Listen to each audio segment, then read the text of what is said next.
Everybody, this is Dream, and today we have an 11 game slate on FanDuel. So let's go ahead and get into the injury report.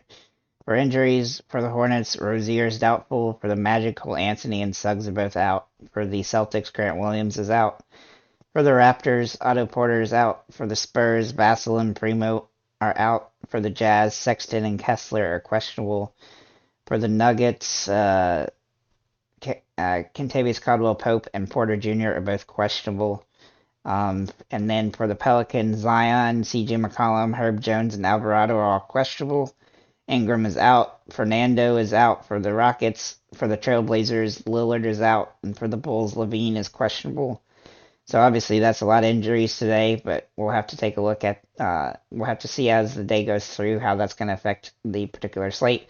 With that said, let's get into the point guards. Before I do that, can you guys smash that like and subscribe button? Really do appreciate it. It helps the channel a lot. So let's take a look at points. So first of all, we have Monte Morris. His price point's a little bit cheap for his production so far this season. He's a pretty good value play. He's not somebody that's going to get 35 fantasy points, but he's somebody that can get you a solid fantasy point game.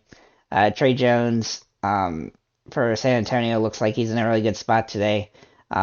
His price point has come up some, but he's still a good value, and he's been playing really well, and I expect him to continue that in this matchup. Chris Paul looks pretty good today at $7,400. He's only had one game where he didn't play deep in the game, and that was against Dallas, but I expect him to play fully today, and so get around 35 or so minutes, and he should be able to 5x pretty easily in this matchup against New Orleans. Then we're going to look at Dennis Smith Jr. For Charlotte. His price point has come up a little bit, but he's in a good spot here with injuries there. As long as Rozier doesn't play, he's going to be a top tier option on this particular slate. His upside is really good at this price point today.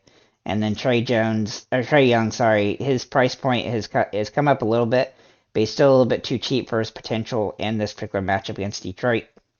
Then we're going to look at Josh Richardson for San Antonio. Now, his price point hasn't come up over here on FanDuel as much as it has on DraftKings, so he's a great play as a potential starter in this one. Make sure he does end up starting, but he's a great option there. Shaden Sharp is going to be probably the starting point guard on it, though he's listed as shooting guard here on FanDuel. He should be pretty good. If he's a starter, he should be a lock for this particular slate. He's just a little bit too cheap. Even though his price point has come up a little bit, he should get up a complement of minutes today. Franz Wagner for Orlando, he looks like he's in a really good spot today. Now his price point has come up some, so it doesn't make him quite as ideal, but he should get more opportunities, and he's getting plenty of minutes, so he should get more opportunities to shoot, and so I expect him to pay off on this particular slate against Charlotte. Then we're going to look at Gordon Hayward for the Charlotte Hornets. His price point is still good here for his production with Rozier out. He should get more shots, opportunities, and stuff like that, and a few more minutes. Against Atlanta, it was a little odd because I think he got into foul troubles or something. I don't remember exactly what it was. Or he just didn't play well, didn't shoot the ball well. But overall, he's still a good option here, and his price point is not too high for his potential. Then we're going to look at Cameron Johnson, whose price point is just too cheap over here on FanDuel. It's a little bit too expensive on DraftKings, but he's a good value play. Here, he's a little bit risky, but overall his floor is pretty safe, and so I do like him on this slate. Then we're going to look at Josh Hart for Portland. He should get more opportunities today with the injury to Lillard, and I suspect that his price point is still a little bit too cheap for his potential in this particular game. Then we're going to look at Kelly Oubre, who's a very boomer bust kind of guy, but he's been pretty consistent so far this season. His price point isn't too high so far, and so as long as Rozier's out, he should still get more opportunities. And then Mikal Bridges for the Suns. He looks like he's in a pretty good spot. He's been a little bit boomer bust to start the season, but his ceiling is pretty high, and his floor is pretty good as well. And then we're going to look at Porzingis for the Washington Wizards. Against the Pacers, he should have a pretty solid opportunity here to 5x or 6x in this one. He's had some big games, and he's had some games where he's just barely hit 30 fantasy points. So he's a little bit risky, he's a little bit boomer bust, but overall he's been solid so far this season. I expect him to have a really good game in this one. Then Wendell Carter Jr. for the Magic. He should get plenty of minutes today. He's been getting over 30 each game. And most games he's been able to hit value here. Against Cleveland, he had a little bit of difficulty, and against Atlanta, he had difficulty, but this matchup is actually going to be pretty good for him against Charlotte, and so I expect him to do really well. Carl Towns looks like a decent play today. Now, the risk with him is that him and Gobert haven't really figured out how both of them can get big games at the same time. So it's just a matter of time before maybe they start figuring it out. But the last couple games, he's been pretty good. I don't love him here, but he does have that, big game potential. So it's just a matter of time before he has one of those games.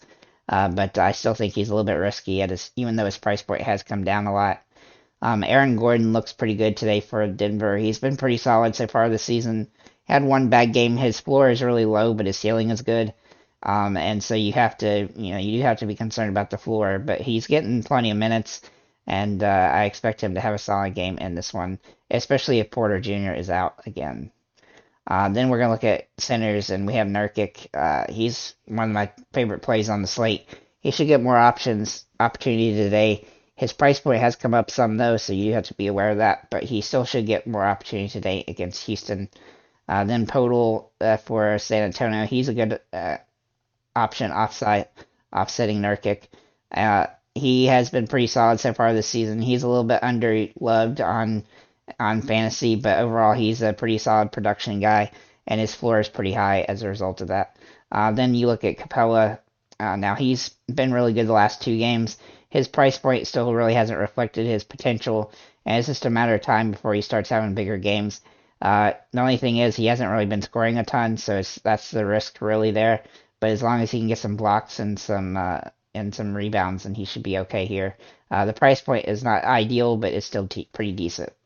Mason Plumlee should have a good opportunity here to 5x. He's been really good in 3 of the 4 games.